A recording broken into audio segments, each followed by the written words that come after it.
Hi, welcome to Diana Emerson today. We are going to be listening to Murderer Tricked into Explosive Cold-Blooded Confession. Okay, and I'll be in and out and crocheting and saying hi, hey, hello. Okay, I just figured I'd do that. That was silly. No, it wasn't. Do you have any idea what we're up here? Okay, brother Joe, the shop is still around the corner. So we're corner store. You shot? Yes. We're trying to find out what happened to him. You know, he made it drive like a red Dodge pickup truck. Oh my goodness. Who's that? It's just someone that I met through friends. What does it look like? Is it white? He's white. Okay. And you know what St. John was black. He knows the black house that? I think it's Gerald. What else do you know about that? You know, only carries a 30 or 9 mils. Has he ever got into any brother before? They argue about a lot of stupid stuff. Nick's really, he seems like he's crazy. I want to throw him in a mess. Jonathan Ross said Nicholas Bear was 23 years old, a small-time drug dealer who was out of work. All the links with Red Dodge pickup truck, the history between the two of them, the subject being armed on a regular basis, that obviously then at that point propelled Nicholas Neary to being the suspect that we were looking for. Before we entered the room to interview Nick, he was sleeping.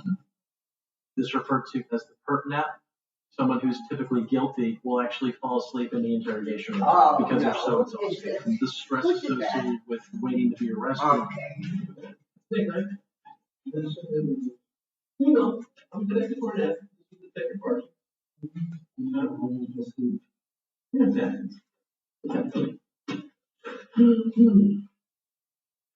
You know any idea what this is about? No, one boy got on the car. Yeah, but you know what I think that you have an idea what that. Now, were you shot? You had a couple of guns on you? Mm-hmm. I was one of those.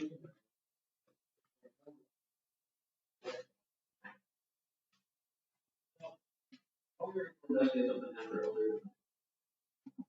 And I was wondering if you can tell us what happened. What you? I mean, the very reason that your truck would have been at CVS or at Parkland. Then I was there.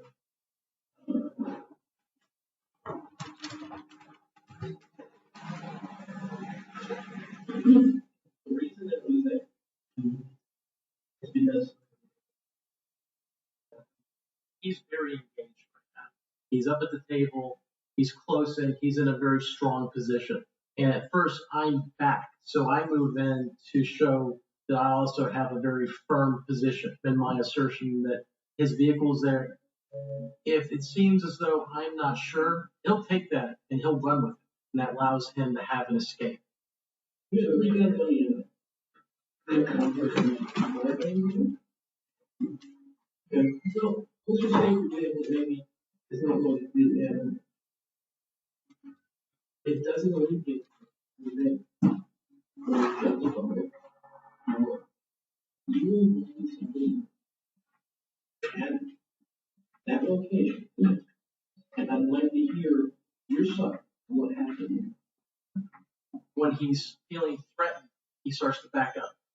And the hand that he's able to actually goes into his pocket. So it's another defense mechanism that he's using where he's hiding, concealing what actually happened. You can choose to be deceptive all you want. Okay? But let me say this is that you were there because you were down taking the truck there. Okay? Joseph been there. Wasn't no possession. It was there. Wasn't no possession of it. But you were there. I was there. How did you know that? Video cameras. You didn't see anyone, did you? I understand.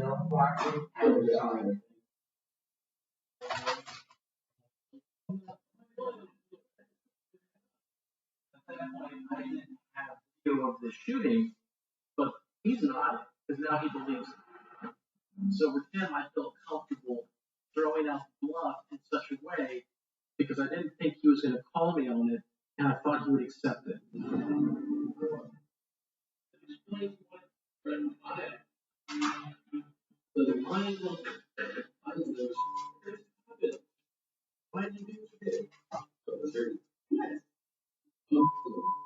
Okay, that's straight up honesty. Okay, deserve it. Shut him up.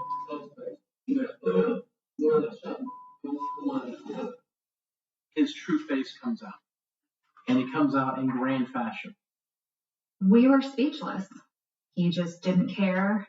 It was pure evil.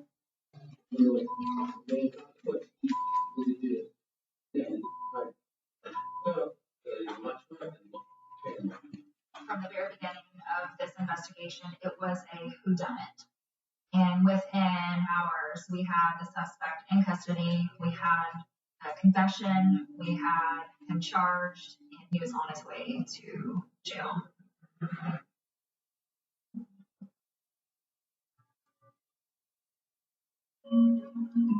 Nick Daring was sentenced to life in prison. That confession showed that he planned to kill Joseph from the very beginning. And it showed his mindset that he did not care. There's no chance of Nick getting out ever. He'll die in prison, and that's probably best because I do believe that he would kill again if he had the chance.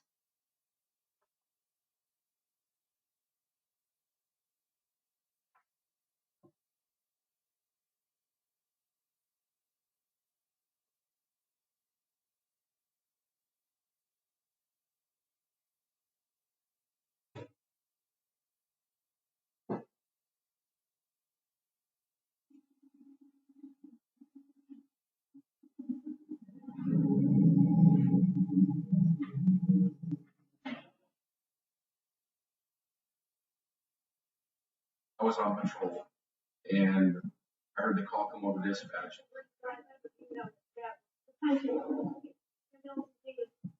You could tell by the tone of her voice that it wasn't normal.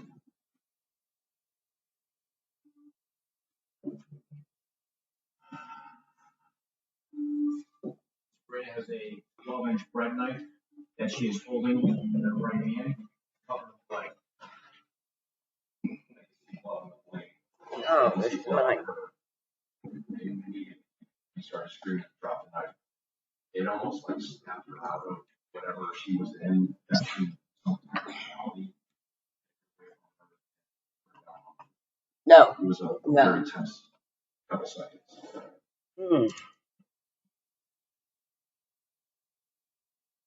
The suspect, Sabrina Zunich, she was a 18-year-old foster child of Lisa Knaple. Also inside the house was Megan Tanella and Haley Knaple. Megan being 13 and Haley being 3 years old.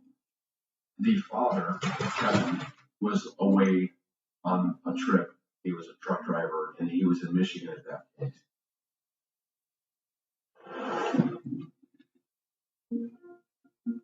Sabrina was in foster care for many years before she came to the Knaples.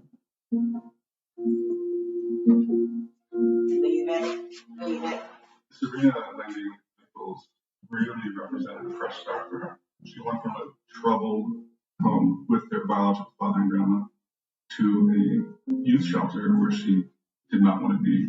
She's getting along with the family. She's doing great at school. She's not getting in trouble. Things seem to be looking up for her. I couldn't find anything indicating something like this could happen.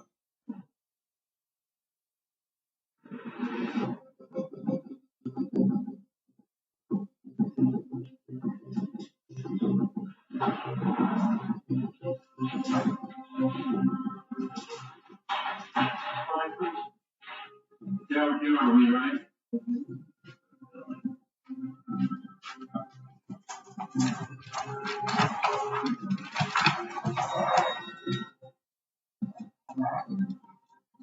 Our main goal when we first interviewed Sabrina was to get Sabrina to tell us exactly what happened. We caught her coming out of the room. She knew she did it. We wanted to know why. What, do you recall? Yesterday? Mm-hmm. Can I go with my mother? I don't know. And that's it. Mm-hmm. So what was that? And what was it called?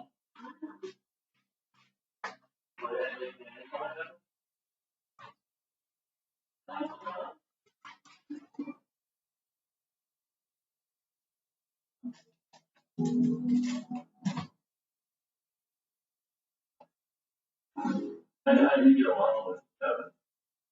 Kevin and me are cool. I mean, he's more than one helps me out. Because this is Megan to deal with, and so we get agreements for a long time ago. About this Family could never really put that. You never got walked in, go on out of the house.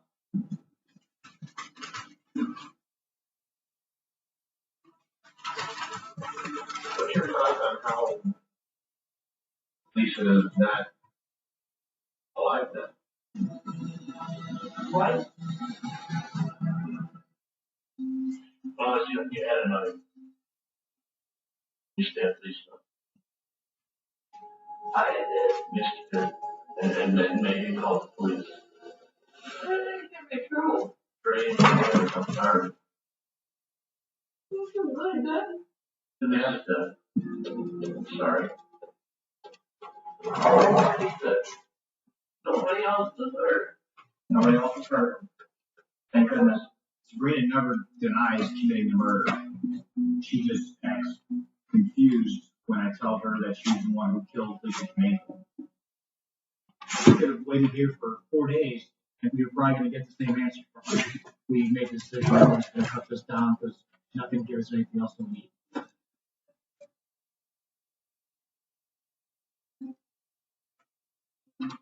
I was hoping to find some text messages, some emails, some search history as to why this crime took place. Over the past several weeks, Kevin Knavel and Sabrina text messaged each other over 1,000 times. I did not think it was normal for a foster father and a foster daughter to have thousands of text messages between the two of them.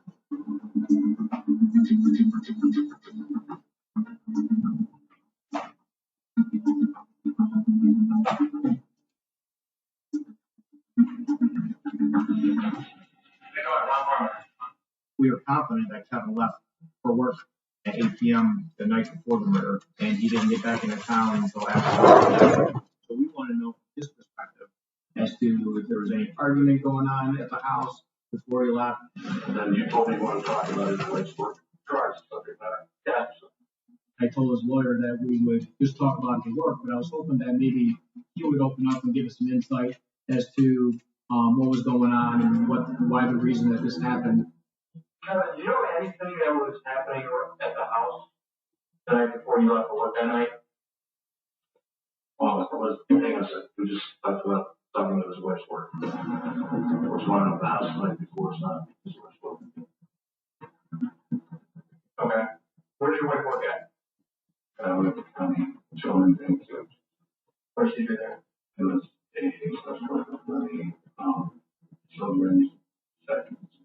He was looking down. There was no tears. There was no anger. Were you and Lisa in the process of going through divorce? Okay, now we're getting outside.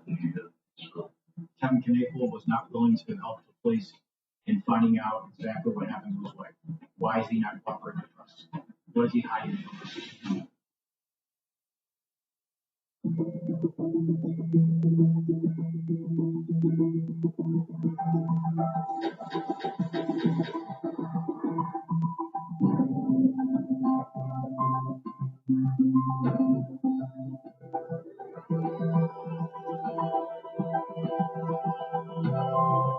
So a proffer is a good faith first step when the defense attorney, the prosecution meet with the suspect. It's an opportunity for them to be 100% complete honest and tell exactly what happened. It's a first step into a plea agreement. We cannot use this against her in court. What we believe from conversations is that what led up to this homicide is that another party involved. Yes. This Kevin Knafel, my foster father.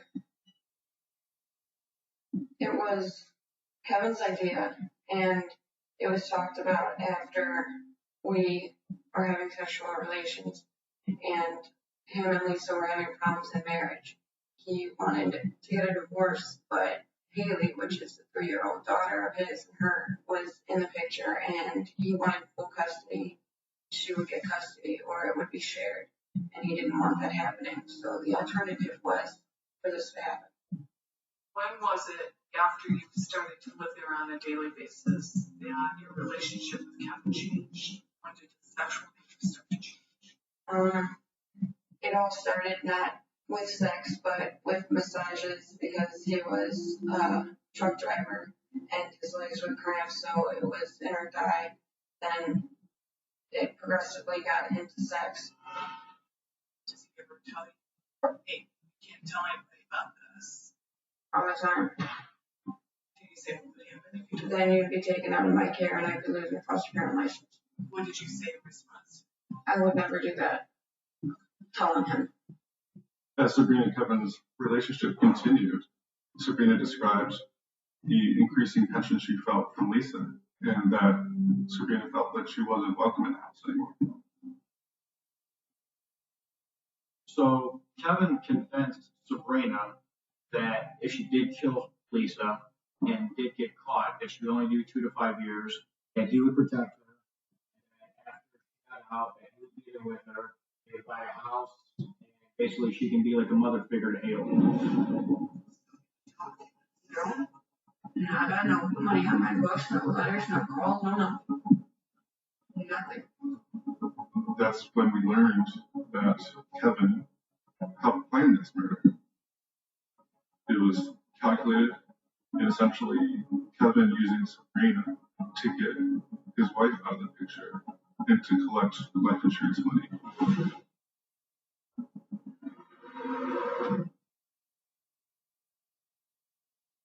Sabrina's childhood, I believe, is probably the most important thing to understand why something like this could happen. Sabrina had never experienced a stable family, a loving household, the sense of security, the sense of belonging. Kevin seemed to know how to prey on Sabrina's vulnerabilities.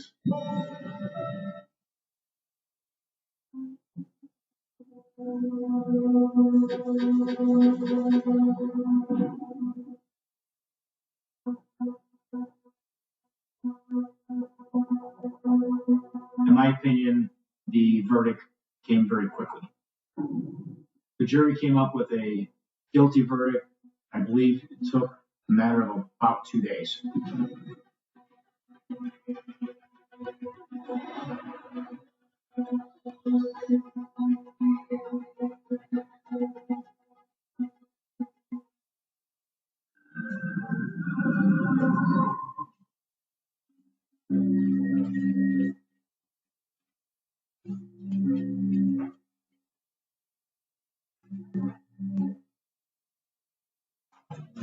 She was described as having some sort of a mental episode. The mother made a decision to take her up to the hospital and have her checked. The mother and daughter that brought her there left, leaving Lori to care of the hospital.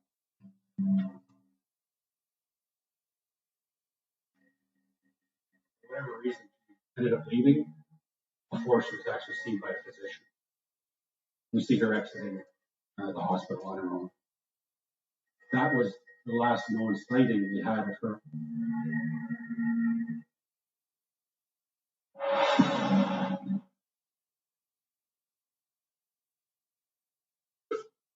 Communications.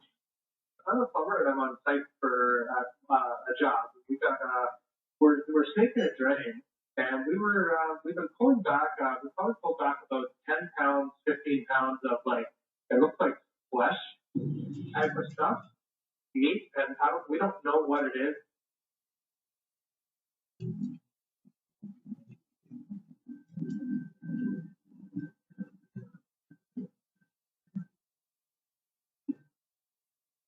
The issue started several days before. He didn't want any plumbers called. He tried snaking the drain himself. He was taking efforts to fix it. By the 29th, it was getting so bad. The smell, the pipes were backing up. People bathtubs. People upstairs just took it upon themselves to call upon him. The officers on the scene decided to knock on the door of Armstrong's basement apartment. I had to go up again. Some Putting his head down t-shirts. and making a comment almost It's my new instantaneously project. that the jig's up. It's a body.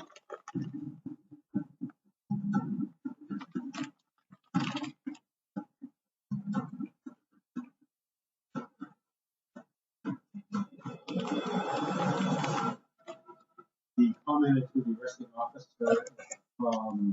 do you want the rest of her in the freezer? And she's pretty deflected. And in fact, was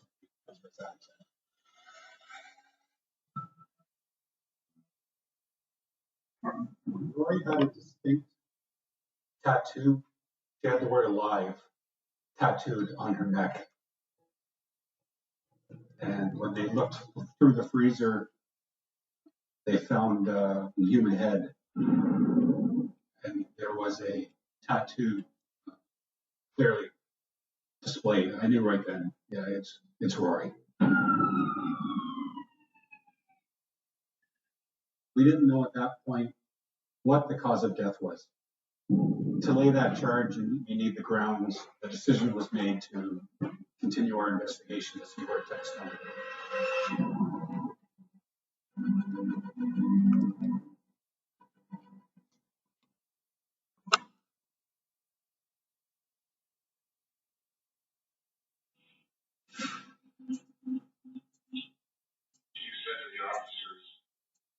You're looking for the rest of the refrigerator freezer. My question to you is the person in that freezer. I decline to answer that question. You're saying that you decline to answer it. You're shaking your head this way. Does that mean anything? No. Any interest from you at all in telling us your side of things? No. Nothing? No.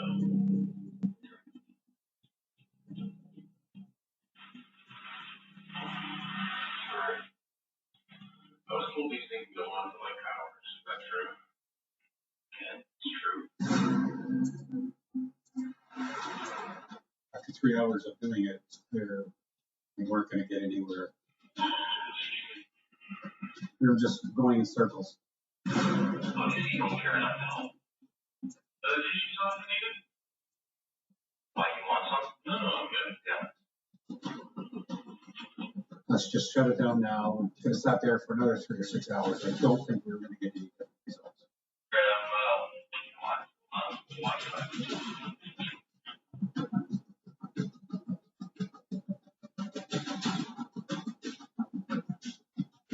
Really, all I got from that interview was a sense of who Adam was to help us going further down the road with the investigation.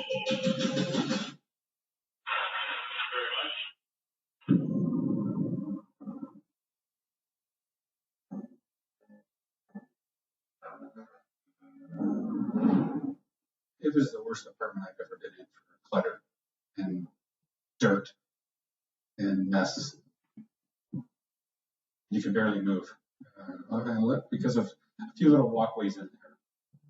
There was a number of sex toys located in the apartment, restraining devices, handcuffs, and whatnot.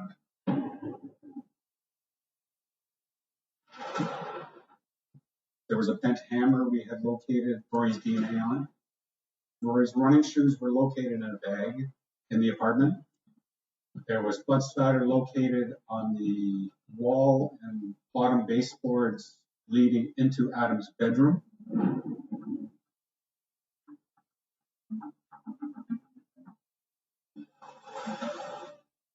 knife's only designed for one use and one use only. It's a knife used by hunters for cutting and skinning animals. To a logical person, it doesn't make sense. You keep all that evidence around, but it seemed to be the way Adam thought. The DNA that was located on that knife, it wasn't through blood. It was tissue-like material. We sent that knife off for analysis. We received the results back. That knife contained the DNA of a second female. The second victim was a 19-year-old female who went missing in 2008. And very much like Rory, she was out of the house on her own. Both victims were in their late teens, and both victims were more of a petite build, longer, brown hair. Almost a spitting image of each other. She went missing 10 years prior, and Adam went undetected for 10 years. It makes the hair on the back of your neck stand up.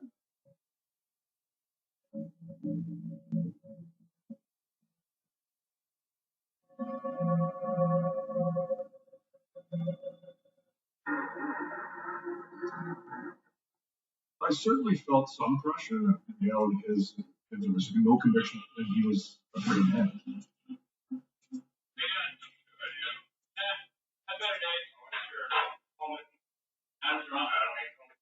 All right, well, I have been amazed at how well I have been treated. Other than a few staff members at the 8th day, and that's going to continue. That's wonderful. You know what? Certainly checked into how he'd been treated thus far. That's important. It speaks towards admissibility. Addressed any needs that he had, and he said he hadn't eaten, so we took care of that.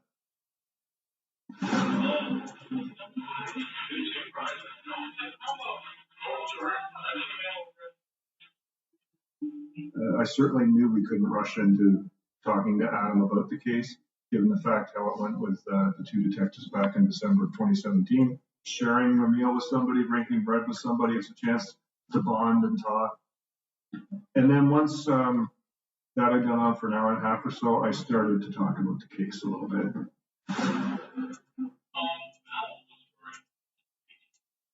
how much of her body did you get back? Obviously, the entire skeleton structure. Well, we obviously, whatever was in the house. Yes, in the freezer. Yes. And how much of it were you able to pull out of the pipe? It was bad luck. Yeah, that's what I tell people. They're like, you're stupid. I'm like, you kidding me? That's an awesome way. I just got to. All importantly, doesn't react to what most people would perhaps react to, which is, again, a rather shocking thing to say. Every time there was a little bit of information given to me, maybe even unknowingly by Adam Strong, inside I was giving myself a little fist pump, only because I thought we were advancing the case a little bit here. So, the 24th, when you start this, you said Christmas Eve? Yes. Are you doing this while it's frozen or partially defrosted? Completely defrosted. Okay. Now that would take several hours. No, back up hot water. Within a couple hours. I wouldn't wager. I had to fill the bathtub up a few times. That's kind of water. Yes. I don't know if you're talking about that, but also, there's no getting around that. Yep. He thinks, and they are, only talking about dismemberment and disposal, but in fact it's allowing, in this case, the judge ultimately to make inferences about what must have happened during the actual murders that took place. All right, last. And we get to speak to us, and I appreciate you sticking around. Well, for sure, I'm going to have a choice. No, but I probably said more than I should have. Probably, yeah.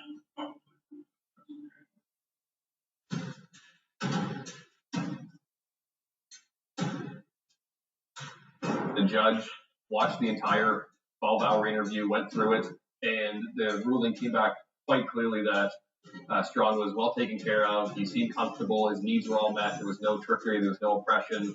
This was essentially a slam dunk in terms of disability, which is rare for a 12-hour interview.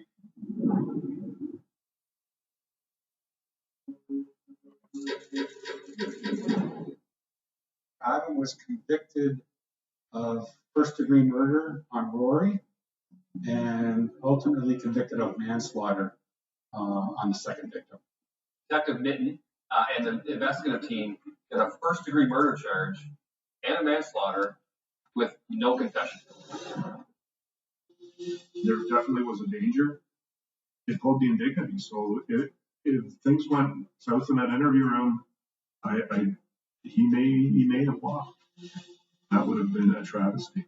It's really tough to describe Adam Strong. I have never met an individual like him. It was a tough investigation. We speak for the victims. We're trying to bring them justice and give the family answers. The sentence he was given is the maximum sentence you can receive in this country. So yes, I feel justice was served.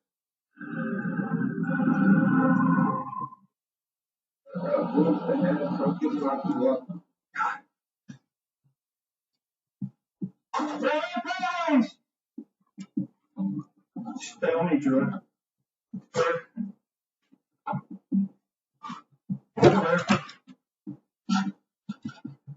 That very description, that guy was home. Did that one guy shot facing on the floor?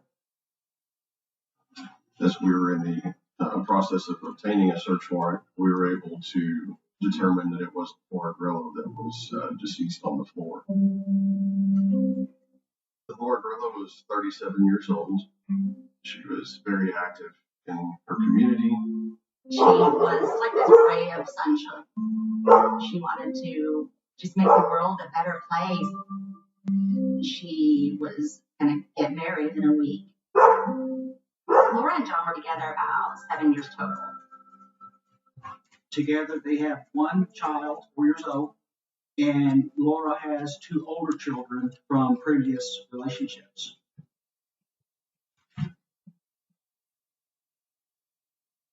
He had asked if Laura was in the house.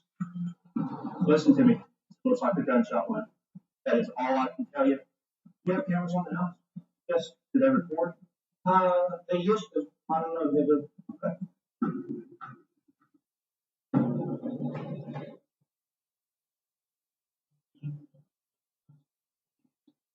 We did not find any forced entry to the residence at all, and the rest of the home appeared to be untouched. This did not appear to us to be a random attack. Somebody wanted her dead.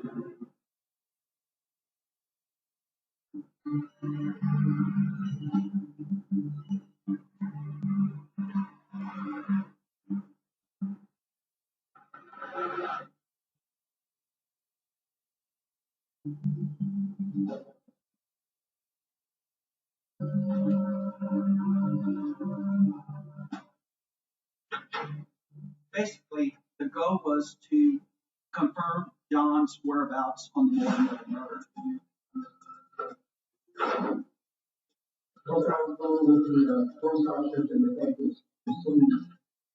I'm sorry for your loss. I want you to know that you're going to find out what happened.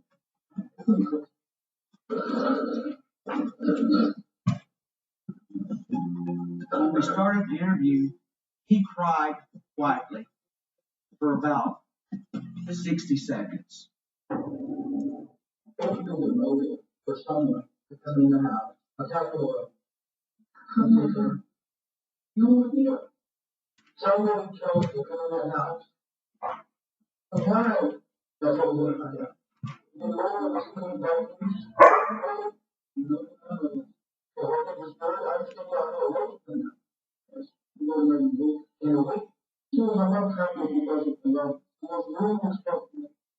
John answered my questions that he didn't owe anybody no money. He seemed excited. He didn't stand out to be a suspect. A lot of the people that we talked to described John as a very controlling person. He didn't treat Laura very well in public. We found out that John wanted out of the relationship with Laura. He also was trying to maintain possession of his daughter. We were able to gather video surveillance footage from a couple of home improvement stores that John told us he went to that morning in Dallas, which proved that he was actually there at the time that Laura was killed. So we knew that he wasn't responsible for this himself, but we couldn't say at that point that he didn't have some involvement in setting this up. And we were able to confirm that a short time later, he had met up with Okay. 2 workers in his construction business. Okay, give me a pet. Can't come through here. Stop. Jesus was John's right-hand man. No. James said Okay, he you're only going been working for the downstairs. company for 3 weeks. So he had barely met John. And he's actually when we're gonna meet up at Home Depot. In Dallas. Just started moving doors and he pulled up and John showed up. What's everybody doing here now? What is this? It's not a zoo. Hurry up front. Okay, everybody go away. Go away. Go away. Go away. I said go away. Go away.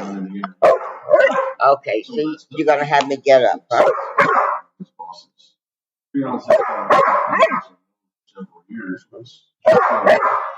Keep it up.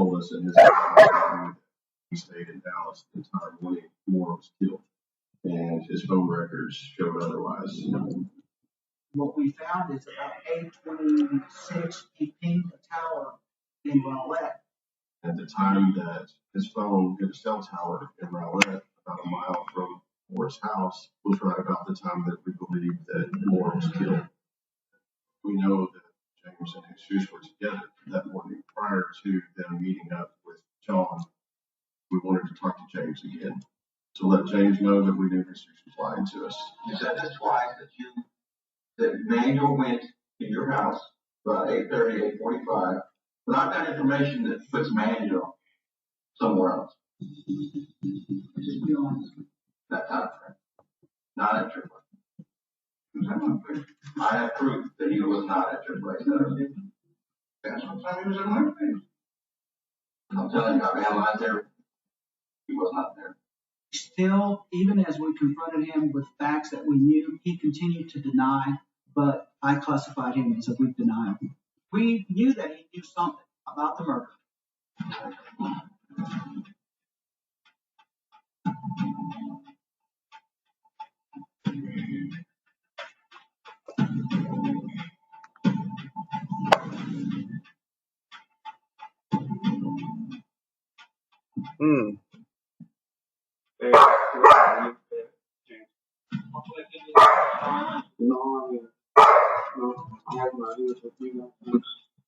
They were clearly concerned about James being at the police department for so many hours and what he was telling us.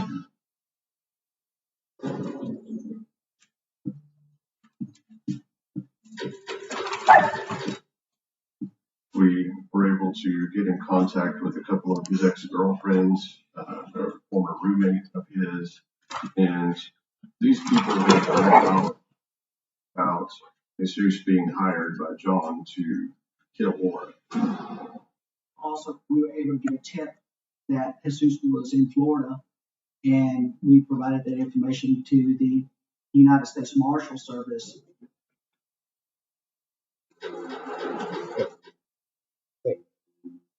Up and sit. Okay. You sit and I can pet you. Okay? That's how we do it. No. Sit. Okay. Okay, that's enough. James seemed to be very intrigued by the Texas Rangers. He really seems to like dealing with the Rangers, like talking to the Rangers. Well, I know that you dealt with some guys a little bit different because really all that is. I actually the region of the Texas Rangers, but all the while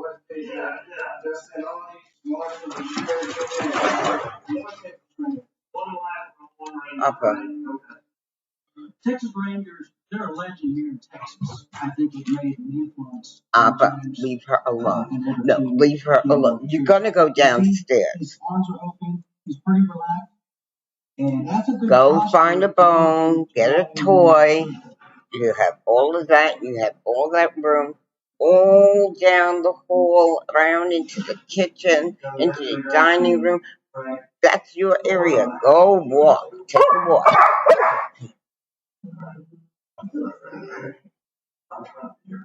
Okay, because now you're getting on my nerves.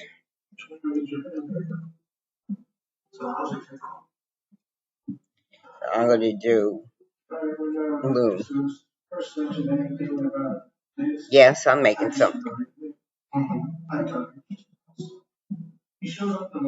not going to say it just yet.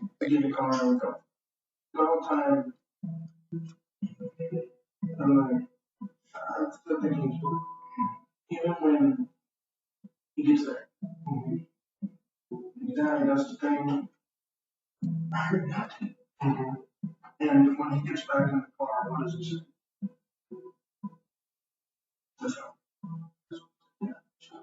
Is that how I did it? Or he just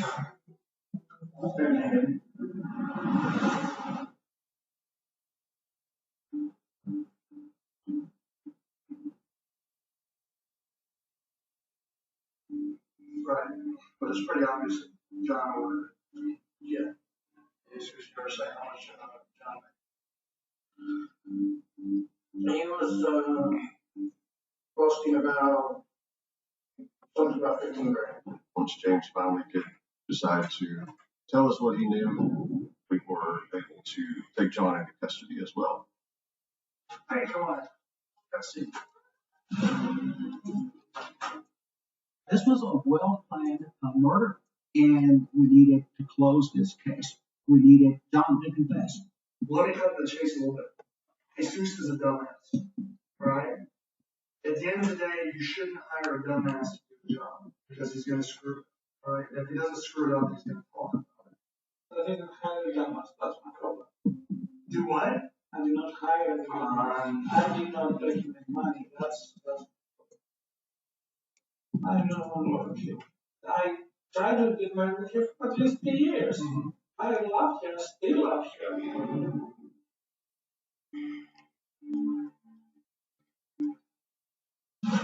Says, so, oh, I am sorry that my wife was killed. I cried so many times when you're telling me that, you're telling me that basically making that I hired him to do the murder. That's what you're telling me. Am I telling you to admit that? No, I already know that you did that. I'm giving you an opportunity to tell the truth. I need to go to Israel.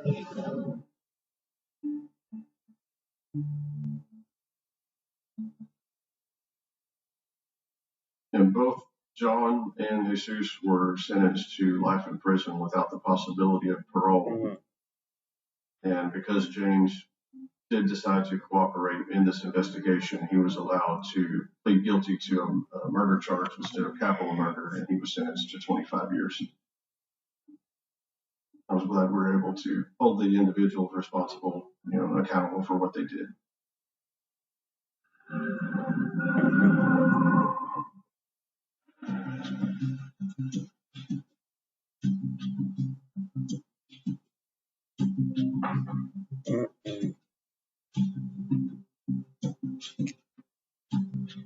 Carl didn't show up to work, which was not like him at all. He never missed work. So people started calling, and of course they called me. Do you know where he's at? I was like, no. One of his friends